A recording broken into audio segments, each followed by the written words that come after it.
everybody. Happy Friday, and thank you for joining us on The Headline here at Texas Scorecard. I'm Brandon Waltens, Managing Editor of Texas Scorecard. I'm going to be joined today with Jeramy Kitchen, our Capitol Correspondent, to talk about pretty much the big issue from this week, which was, of course, the Texas House debating the nearly $250 billion budget yesterday. They went through basically an all-day debate. You had several amendments, lots of things to talk about there. But first, I want to let you know, if you're watching this live, please feel free to drop any questions or comments down there, and we'll try to get to those at the end of the show. But Jeramy, you watched all of the budget debate. I think it went for about 12 hours or so.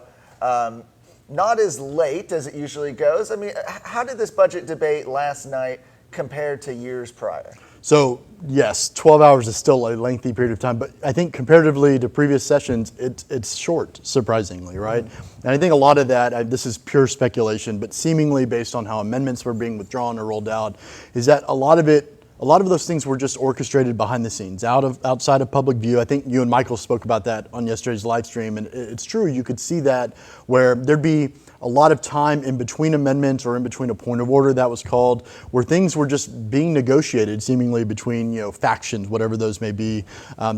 Things were obviously pre-orchestrated on several of the key issues I'm sure we'll get to a little bit later, to where like they had decided what was going to be brought up and not going to be brought up, and that factors into how much time is actually spent debating, these things between members and getting consequential record votes, which seemingly there weren't that many of. If you didn't catch any of our live stream yesterday as we went through that 12 hours, first of all, don't necessarily blame me. It was a pretty long, lengthy debate. I don't know if maybe stuck the whole time out. I'd love to know. When we're talking about the budget, this is the House taking up this $250 billion biennial budget for 2022 and 2023. Right. And of course, the Appropriations Committee had already sort of written their version of what that was going to look like. But part of the process is taking it to the floor, where members get the opportunity to propose any tweaks, any amendments essentially they want to that budget in an effort to try to shape the policy. And even though we're talking about the budget, we talked about this several times yesterday as we were watching it together, it's numbers, it's dollars, it's cents, but also there are some interesting policy discussions that can arise as well. And you really saw some pretty significant budget amendments, and I want to talk about several of those with you. The first one, which is pretty big, but possibly not as big as you might think, and we'll explain that a little bit, was some defunding from corporate welfare. State Representative Brian Slayton, a freshman, had an amendment that actually removed $100 million from the Texas Enterprise Fund, zeroed it out. That's the deal closing corporate welfare sort of slush fund that gives money to companies from out of state to move to Texas, and instead moved that money towards the Property Tax Relief Fund. Similarly, we saw an amendment by State Representative Tony Tinderholt, which defunded the film subsidies that Texas gives out and instead moved it to teacher retirement. Those two amendments, pretty interesting that they got on, and they got on without any debate or record vote from the members. What that tells me, of course, this is purely, speculation, but generally what that tells me is that because those amendments were pre-filed, they were kind of negotiated behind the scenes and said, okay, we'll let this happen if something else happens. What's unknown, and I assume this is kind of what you're getting at, is whether or not these things and the things we'll talk about survive the conference committee, right? Right. So after the Texas House approves its budget, and the Senate already did that, the next step is that this goes to conference committee, as you alluded to. And the question is, are those items going to survive, or did they just approve them now with the intention of throwing it out later? As we noted in an article at TexasScorecard.com yesterday, back in 2017, we saw this exact same strategy pulled, where an amendment to defund the Texas Enterprise Fund was quickly approved without much debate or talk or even a record vote. And then, of course, that money was later put back in later on in the process, kind of behind closed doors. So is that something we expect to see happen this time? It's unknown, but it's possible, right? I think the most important takeaway for those that maybe don't haven't fully kind of paid attention to the budget process before is that, a lot of this obviously was kind of predestined, not necessarily the amendments, but leading up to this. It's a 2-year process, right? Like crafting the budget. And the real debate, if you will, happens not only before it reaches both floors, but also in the conference committee, which is comprised of 10 people, right? 5 people from the House, 5 people from the Senate. Normally it's the subcommittee chairman of the Appropriations Committee in the House, the Finance Committee in the Senate. And they get, motions to instruct from other members on like what other members would prefer to see in there. But generally speaking, they keep the budget, right, the way that they recommended it coming out of their committees, And so not all the time, right, but a lot of times what happens is the amendments that are accepted end up getting stripped out. And then here you are, by the time the conference committee report comes out towards the end of session, members generally will unanimously adopt the conference committee report because here it is, the end of session. It's the one thing they're constitutionally bound to do and accomplish, and they're trying to get out of there. So. Makes sense. We had some other big amendments as well. Some of them actually didn't end up making it all the way. One of those was an amendment by State Representative Jeff Kaysen, another freshman, that would have taken $600,000 away from the Board of Geoscientists, would have zeroed out the Board of Geoscientists and moved it instead to provide bulletproof vests for cops, for police. Now, it's important to note about this Board of Geoscientists, if you haven't heard of it. Well, a lot of people haven't, right? Sure. This was actually an agency that just 2 years ago was recommended by the Sunset Board that reviews every 10 years state agencies to see what changes they need to make or if they even need to continue. And they said that their work was essentially redundant. We didn't need this board. Well, that ultimately went to a vote and the members disagreed. That's right. Yeah, it's not every day that the Sunset Commission recommends the abolishment or getting rid of an agency. They, of course, did that last session. The legislature said, no, we still need it. They kept it. And I think you saw an effort by Representative Kaysen there to kind of follow through with what the Sunset Commission recommended, get rid of bureaucracy, right? And they, again, said no to that. Wow, absolutely amazing. But, of course, at least on that one, we've got the record vote. I mean, we said there were not very many record votes last night at all. I think there were like maybe 10 or less. Right. So very few opportunities for lawmakers to actually go on the record. And so Jeff Kaysen provided one such opportunity there. Another amendment that was actually accepted and adopted without much debate or discussion was a good one from State Representative Kyle Biederman out of Fredericksburg that requires all state agencies to submit reports to the Legislative Budget Board to reduce their budgets by 1%, 5%, and 10%. Basically outline what they can do to save money. That one was accepted. It was acceptable to the author of the budget, and it was adopted. And if this makes it onto the final version, which again remains to be seen, this could have been something that would have been really, really important, especially ahead of, say, the economic slowdown that we saw in 2020, where state agencies were forced to look at, some state agencies were forced to look at ways that they could cut back. This would at least require that they have a plan going forward. That's right. I mean, Abbott, this is almost a year ago now, right, had the ask. He kind of had this ask to agencies and said, hey, we're forecasting this, need you to look at potentially reducing your budgets. This is an amendment that's been offered before. It's never been successful, but if it was, one, Abbott wouldn't have had to done that, and two, we would have already had that information potentially saving us some time. Sure, so that's what we're going to see if that ultimately makes it on. Right. One battle that was really, really heavily hyped ahead of this budget debate by Democrats specifically was the idea of Medicaid expansion, expanding Obamacare in Texas. Leading up to this week, you had a bill by Democrat State Representative Julie Johnson that would actually expand Medicaid, would implement Obamacare in Texas. And it actually got a majority of authors, co-authors, majority of the House co-authoring it with the help of 9 Republicans. So going into this debate yesterday on the budget, it looked like perhaps a budget amendment that would implement this Medicaid expansion would go through. And ultimately, for the most part, party line vote there. That's right. There was only, ultimately when it came up, there was only one Republican that voted with Democrats, even though the amendment did fail, and that was Representative Lyle Larson, a Republican from San Antonio, who was, of course, also a joint author, I believe, on Representative Julie Johnson's bill. I think what's also important to note about that, right, is that Democrats seemingly, very publicly thought that, this was their moment. They had the amendment was a Garnett Coleman amendment. It's a Democrat from Houston who's worked on Medicaid issues issues for upwards of the last few decades. And so he offered the amendment. He had a press conference yesterday morning where he was surrounded by Julie Johnson, another Democrat, and Bobby Garrett from the Valley, where he announced basically these are our efforts, we have the votes, we're going to put it to a vote. And also seemingly, which I thought was interesting, is that the Speaker allowed, right, that amendment to come up. Yep. And not only that, he kind of allowed Garnett Coleman, the author of the amendment, to speak for a lengthy period of time, introing why it is he's doing it. No interruptions from anyone on the back mic.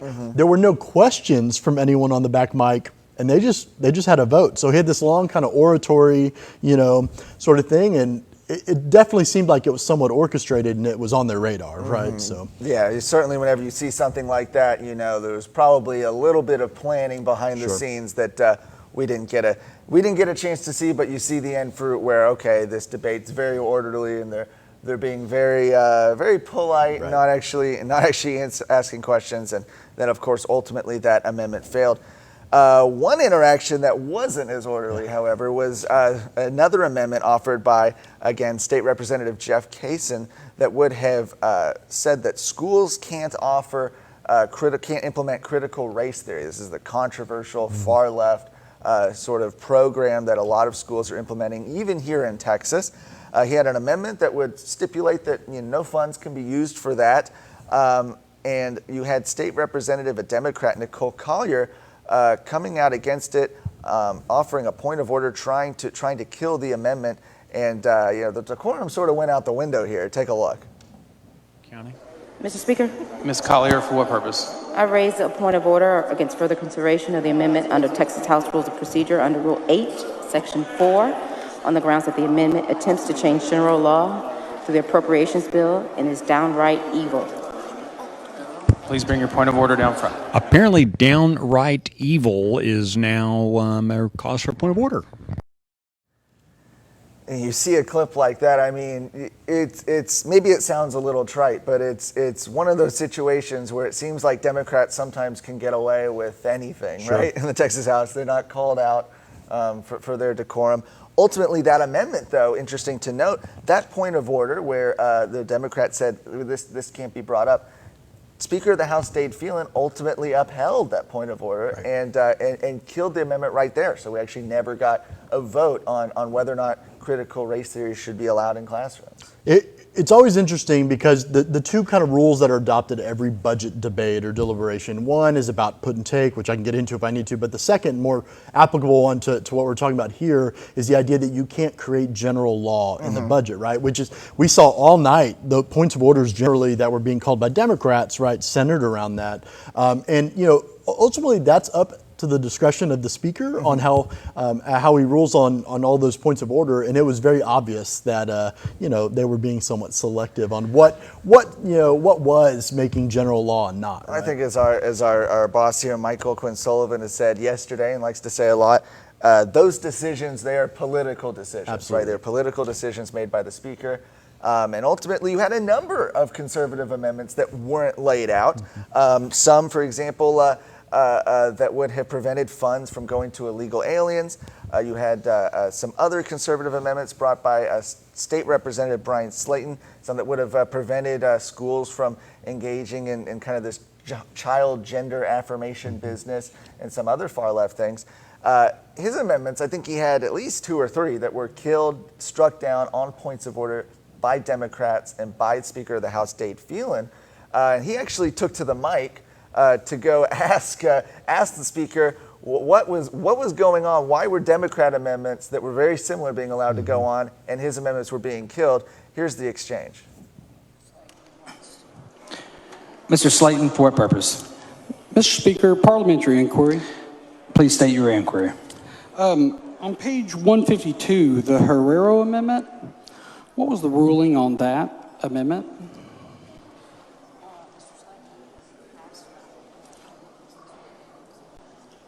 Mr. Slayton, we have passed that amendment. Your inquiry is not in order. Mr. Speaker, parliamentary inquiry. Please state your inquiry. Are you aware that on that Herrero Amendment, the same defense was used in the 85th session and just a few moments ago? They used the same defense. Are you aware, Mr. Speaker.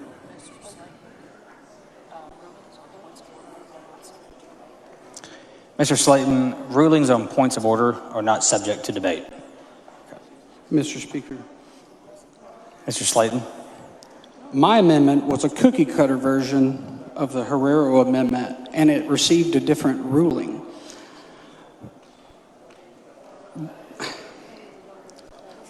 What about precedent? If So this is Kerry Cheshire and Tim Harden coming back to you, doing a We- live broadcast of the Mr. Slayton, your inquiry is not in order. Okay, Mr. Speaker, Scorecard, parliamentary TFR. inquiry. State your inquiry. We'll cover this in a If a second. member We'll let you just do it uses again. the same defense as others, what is their recourse if they feel like because they were ruled different than others, what is their recourse? You may appeal the ruling of the chair. Mr. Speaker, parliamentary inquiry. Please state your inquiry. How do you appeal that ruling? How does one appeal that? You need 10 members to appeal the ruling of the chair. Mr. Speaker, is there a deadline to turn in those 10 signatures?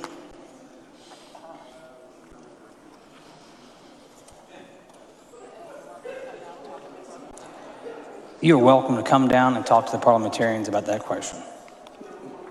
Mr. Speaker, do I need to turn that in before we go to the next amendment, or would I have to, could I turn that in later in the day?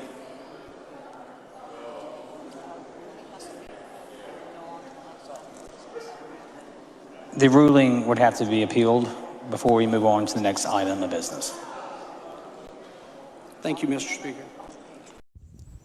Well, ultimately, they moved on to the next amendment, and the amendment, the point of order rather, was not appealed. I didn't really have time to get those 10 signatures, I suppose, but Brian Slayton really fighting last night, and really one of the conservative leaders in the Texas House right now. Speaking of, though, you talked about gender modification. Some of those Republican Party of Texas priorities that we keep coming back to, a couple of them had a chance to be heard in one form or fashion during the budget debate. One of those was school choice. That's right. This is an amendment that's kind of generally expected, or has been the last few legislative sessions. It's always by the same author, seemingly. It's a Democrat State Rep Abel Herrero. And he offered an amendment that essentially would say, okay, none of the funds in the budget bill can be used for school choice, effectively, right? And there were some specifics there, but for school choice, ultimately, it's the only vote related to school choice that we've had, and that Probably are going to get. that's likely true, and it failed. There were only 29 all Republican people that voted basically in favor of school choice on that. It was 115 to 29 Right. On that vote, and pretty amazing. I mean, I said this: if you're an advocate for school choice, you have to think that there's a big disconnect right now. And look, it's a priority of the Republican Party of Texas. It means you had some significant number of grassroots supporting it. I think it was even approved pretty overwhelmingly on one of the Republican primary ballot propositions some time ago. And so, this is one of those issues, right, where I think you really do see a big separation. And frankly, you look at the vote breakdown on this, 115 to 29, it's not too different than it was 4 years ago or 6 years ago when these similar amendments were brought. And so it was interesting. Steve Toth, a Republican there from the Woodlands, got up when he spoke against this amendment, and he laid out, I thought, was a good case for, look, all the polling, right? And he talked about all the polling on the issue, even for people that identify as like independent, right, and everything, all over Texas it was like 70% and up in favor of it, but obviously that didn't matter to an overwhelming number of people. Wow. One other Republican Party of Texas priority that got some recognition yesterday was taxpayer-funded lobbying. We are using taxpayer funds by governing taxing entities to go down to Austin and go lobby against, not many times, the interests of the citizens. Yvonne Davis, a Democrat, had an amendment that would have, that ended up spoiler, did remove some language that prohibited funds from being directed, funds directed to schools from being used to hire registered lobbyists. And how did that fare? I kind of spoiled it. It did pass. Sure, it passed. It created kind of this one of very few tenuous moments, if you will, on the floor. And yeah, the way she laid it out was very interesting. But yes, ultimately, it basically, now that it's on, it says that schools can hire lobbyists, right, using taxpayer dollars. And that ended up getting on by, there was only 22 Republicans that voted against that, which is notable. Again, it's an RPT priority. So, well, I mean, Thomas watching right now says it's amazing. Public institutions can use public funds to hire lobbyists. I think it's always amazing. Sure. But just to sort of put a pin on the budget stuff, those were the big highlights as far as amendments. And what was the vote on the ultimate thing? Ultimately, they did both second and third reading in the same night, and it passed unanimously. Not a single person voted against the overall budget. So we're going to be seeing it again, though. As we said, it's going to go to conference committee. They're going to iron out some of those details, reconcile the versions passed by the House and the Senate. And then both of the respective chambers will vote on that final version to be sent to the governor's desk in the coming weeks. Before the legislative session is done. I mean, but like you said, it's the one thing they have to do. So constitutional carry. Now, last week, when I was gone, but you and just time they passed it out of the chamber. Now it's over in the Senate, and there seems to be some real mixed messages on whether or not that bill is going to ultimately be passed by the Senate. It's very odd. There's kind of a timeline of events, if you will, that's taken place. Like you said, it passed the House, 87, I think, in favor, 58 opposed. There's kind of been this lead up over the last week from activists asking, like, hey, where do individual senators stand on this issue? The lieutenant governor seemingly has been generally silent. Most members generally have been silent on it, with the exception of a few. Yesterday, Senator Charles Schwartner, Republican from Georgetown, filed a new bill, Senate Bill 2224. It was referred literally just a few minutes later to his own committee, the Senate Administration Committee, a committee he chairs. What's notable about that, a few things. One, it's past the bill filing deadline, which was March 12th. Yep. Right? But there's no rules in the Senate. No, that's true. And the Senate can suspend whatever rules it pleases, seemingly, and they've done it before. It went to a completely different committee than the lone existing constitutional carry bill by Senator Drew Springer, Senate Bill 540. That bill got referred to the Senate State Affairs Committee back in early March, has yet to get a hearing. But this bill, this morning, very quickly this morning, that committee was created, and the House's version, House Bill 1927 by Representative Matt Schaefer that passed last week, was referred to this newly found committee. So you have 3 constitutional carry bills in 3 different committees in the Senate. That's right. No one knows if it's going to pass. It's enough to make your head spin trying to figure some of it out. Is this committee, I mean, when you look at the makeup of that committee, does it look targeted for success? It's targeted for success? Sure.